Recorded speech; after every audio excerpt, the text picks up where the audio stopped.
Nixon Chowdhury গ্রেপ্তার করেছে police.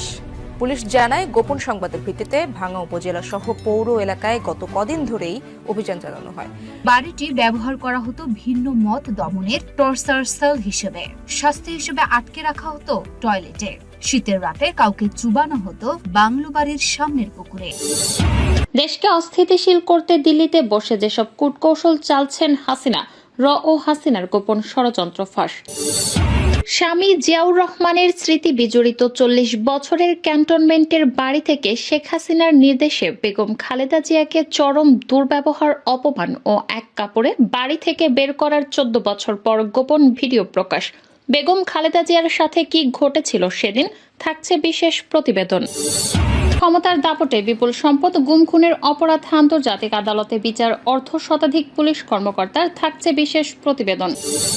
হাসিনার নির্দেশে আয়নাঘরে আটকে রাখা হয় ইলিয়াস আলীকে, রিমান্ডে ইলিয়াস আলী হত্যার রহস্য ফাঁস।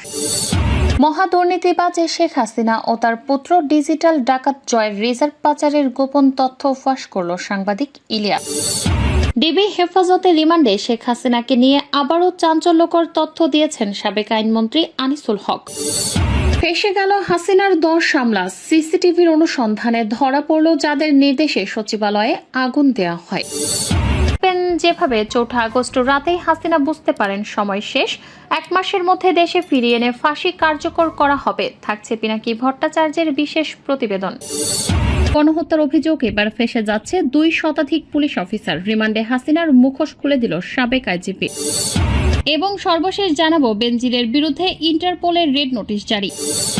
এক সময়ের প্রভাবশালী সংসদ সদস্য মুজিবুর রহমান চৌধুরী ওরফে নিক্সন চৌধুরী সাবেক প্রধানমন্ত্রী শেখ হাসিনার ভাতিজা হওয়ার সুবাদে নানা অনিয়ম, দুর্নীতি সহ নিজ এলাকায় গড়ে তোলেন ত্রাসের রাজত্ব। বিভিন্ন সময় বিতর্কিত বক্তব্য দিয়ে সামাজিক যোগাযোগ মাধ্যমেও ছিলেন আলোচিত।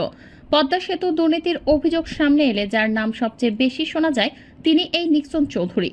ক্ষমতার অপব্যবহার করে দেশ ও দেশের বাইরের সম্পদের পাহাড় গড়েছেন ক্ষমতাচ্যুত প্রধানমন্ত্রী শেখ হাসিনার আত্মীয় নিক্সন চৌধুরী। একজন সংসদ সদস্য হয়ে কিভাবে এত সম্পদের মালিক হলেন, তা এখন সকলের প্রশ্ন। বিতর্কিত এই সংসদ সদস্য 2014 সালের নির্বাচন দিয়ে রাজনীতিতে আগমন তার। 2018 এর নির্বাচনের আগে তিনি ভাঙ্গায় একটি সুবিশাল বাংলো বাড়ি নির্মাণ করেন বলে অভিযোগ উঠেছে। সেই বাড়িটি ব্যবহার করা হতো ভিন্ন মত দমনের টর্চার হিসেবে। রাজনীতি করার অতীত কোনো অভিজ্ঞতা না থাকলেও শেখ হাসিনার ভাতিজা কেবল এই পরিচয় সংসদ সদস্য পদটি বাগিয়ে নেন। সরকার পতনের পর থেকেই বের হতে থাকে নিক্সনের আরেক রূপ, সামনে আসে দখলদারিত্ব আর নিষ্ঠুর অত্যাচারের কাহিনী।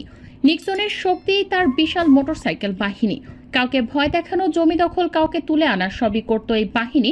ধীরে ধীরে ফরিদপুরের পুলিশ প্রশাসনকেও নিজের পছন্দের ব্যক্তিদের দিয়ে সাজিয়ে নেন নিক্সন, যারা তার কথায় উঠবস করতেন। বিরোধী মতে লোকজনকে দমাতে নিজ বাংলো বাড়িটিকেই টর্চার স্থল হিসেবে ব্যবহার করতেন নিক্সন। নামমাত্র মূল্যে তিনি কিনে নিয়েছেন ভাঙ্গার পুলি উচ্চ বিদ্যালয়ের শিক্ষক ভুবনচন্দ্র সরকারের 14 বিঘা জমি। 2014 নির্বাচনের সংসদ সদস্য হয়ে নিক্সন তার ভাইয়ের সঙ্গে মেতে ওঠেন জমি দখলে। ব্রাহ্মণপাড়ায় গড়ে তোলেন সুবিশাল বাগান বাড়ি। সরেজমিনে দেখা যায়, ভাঙ্গা এক্সপ্রেস ওয়ের কাছে সূর্যনগর বাসস্ট্যান্ড, সূর্যনগর থেকে ব্রাহ্মণপাড়া গ্রামে যাওয়ার পথে অন্তত 1.5 কিলোমিটার পথের 2 পাশ বালু দিয়ে ভরাট করা হয়েছে। জায়গাটির নাম দেওয়া হয়েছে আইমান আইল্যান্ড। ওই এলাকার আশেপাশে 2-3টি পরিবারের সদস্যদের সঙ্গে কথা বলে জানা গেছে, তাদের অনেক জমি আইমান আইল্যান্ডে দিয়ে দিতে হয়েছে। নিক্সনের জমি দখল আর জমির দলিলের পদ্ধতিও ছিল বেশ ভিন্নধর্মী। জোর করে বালু ফেলে ভরাট করা হতো পছন্দের জমি। কাজটি করতেন নিক্সনের ভাই লিখন। এরপর জমির মালিকের কাছে ছবি চাওয়া হতো। সেই ছবি নিয়ে দলিল প্রস্তুত করে উপজেলার সাব রেজিস্ট্রারকে বাড়িতে নিয়ে আসতেন নিক্সন। তার বাড়িতেই সম্পূর্ণ হতো দলিল রেজিস্ট্রির কার্যক্রম। যে জমির মূল্য 15 থেকে 16 লাখ টাকা, সেখানে জমির মালিককে দেয়া হতো সর্বোচ্চ 5 থেকে 6 লাখ টাকা। এ নিয়ে টু শব্দ করারও সুযোগ ছিল না। নিক্সন প্রথমে ভাঙ্গা উপজেলার আজিমনগর ইউনিয়নের ব্রাহ্মণপাড়ার চরাঞ্চলে 38% জমি কিনে বাড়ি করেন। এলাকায় আধিপত্য বিস্তার করে নামে বেনামে মালিক বনে যান বিপুল সম্পদের। নিজেও পরিবারের সদস্যরা মালিক হন 1000 বিঘারও বেশি জমির। এছাড়াও আরিয়াল খান নদ ও পদ্মা নদী থেকে অবৈধভাবে বালু তুলে বিক্রি করে হাতিয়ে নেন বিপুল অঙ্কের অর্থ। নানা খাতে অনিয়মের মাধ্যমে 10 বছরের সম্পদ বাড়িয়েছেন 54 গুণ। ব্যক্তিগত আক্রোশ ও পরিকল্পিতভাবে বেগম খালেদা জিয়াকে তার স্বামীর স্মৃতি বিজড়িত 40 বছরের বাড়ি থেকে উচ্ছেদ করেছিলেন শেখ হাসিনা। 2010 সালে আইন আদালতের দোহাই দিলেও পতনের আগে নিজেই স্বীকার করেছিলেন তার এই জেদ পূরণের কথা। 14 বছর পর সেই উচ্ছেদ অভিযানের ভিডিও ফুটেজের প্রমাণ মিলেছে। চরম দুর্ব্যবহার ও অপমান করে বাড়ি থেকে বের করা হয়েছিল সাবেক সেনাপ্রধান ও রাষ্ট্রপতি পরিবারকে। সেদিন বেগম খালেদা জিয়ার কান্নায় কেঁদেছিলেন বিএনপির গুলশান কার্যালয়ে উপস্থিত দলের নেতাকর্মী সহ দেশের অগণিত মানুষ। একজন বিরোধী দলীয় নেত্রী, সাবেক 3 বারের প্রধানমন্ত্রী, সাবেক রাষ্ট্রপতি ও সাবেক সেনাপ্রধানের সহধর্মিণী। তার এমন কান্নার পেছনের কথা জানেন না তরুণ প্রজন্মের অনেকেই। কি সেই অজানা কথা? 13 নভেম্বর 2010 স্বামী জিয়াউর রহমানের স্মৃতি বিজড়িত 40 বছরের বাড়ি থেকে এক প্রকার টেনে হিচড়ে বের করে দেওয়ার বর্ণনা ছিল হৃদয় বিদারক। প্রায় 14 বছরের অপেক্ষার পর এবার জাতির সামনে সেই উচ্ছেদ অভিযানের অজানা কাহিনী। 2010 সালে সেই উচ্ছেদ অভিযানে ধারণ করা ভিডিওতে দেখা যাচ্ছে বেগম খালেদা জিয়া বাসার ভেতরে সোফায় বসে আছেন। তাকে বের হয়ে আসতে বলেছেন উচ্ছেদে নেতৃত্ব দেয়া কর্মকর্তারা। শেখ হাসিনার নির্দেশে এই উচ্ছেদ অভিযানের নেতৃত্ব যে ব্যক্তিটি দিয়েছিলেন তার নাম মামুন খালেদ। তিনি বাংলাদেশ সেনাবাহিনীর সাবেক lieutenant general professor doctor Sheikh Mamun Khaled. আমাদের গৌরবময় সেনাবাহিনীকে যে কয়জন মানুষ কলঙ্কিত করেছে তাদের মাঝে মামুন খালেদ অন্যতম। মামুন খালেদ হলেন সেনাবাহিনীর একজন সিগন্যাল কোরের অফিসার, অর্থাৎ তার মাঠের কোনো জ্ঞান নেই। তিনি শেখ হাসিনা ও তারেক সিদ্দিকীকে তৈলমর্দন করেই মূলত সেনাবাহিনীর একজন অফিসার হিসেবে নিজেকে নানা গুরুত্বপূর্ণ পদে আসীন করতে পেরেছিলেন। তিনি হলেন সেই ব্যক্তি যিনি শুধুমাত্র গুম খুনে পারদর্শিতা এবং বিরোধী মতকে আওয়ামী লীগের পক্ষে দমন করেই নিজের আখের গুছিয়ে নিয়েছেন। তারেক সিদ্দিকীর আস্থাভাজন এ ব্যক্তি কখনো কোনো খণ্ডযুদ্ধ বা জীবনে কখনো বাস্তব গোলাগুলির সম্মুখীন হননি, অথচ নিরস্ত্র বা আনআর্মড পার্সন যারা তাদের চোখ বেঁধে নিজ হাতে গুলি করেছেন বা গুলির নির্দেশ দিয়েছেন, এমন ব্যক্তিদের তালিকা করা হলে নিঃসন্দেহে মামুন খালেদের নাম বেশ উপরের সারিতেই থাকবে। ইমরান এইচ সরকারের তথাকথিত সেই গণজাগরণ মঞ্চ প্রতিষ্ঠার পর থেকে সাবেক প্রধানমন্ত্রী শেখ পরিবার শাসনের প্রায় শেষ সময় পর্যন্ত মামুনের পরিকল্পনায় বহু মানুষ গুম ও খুনের শিকার হয়েছেন।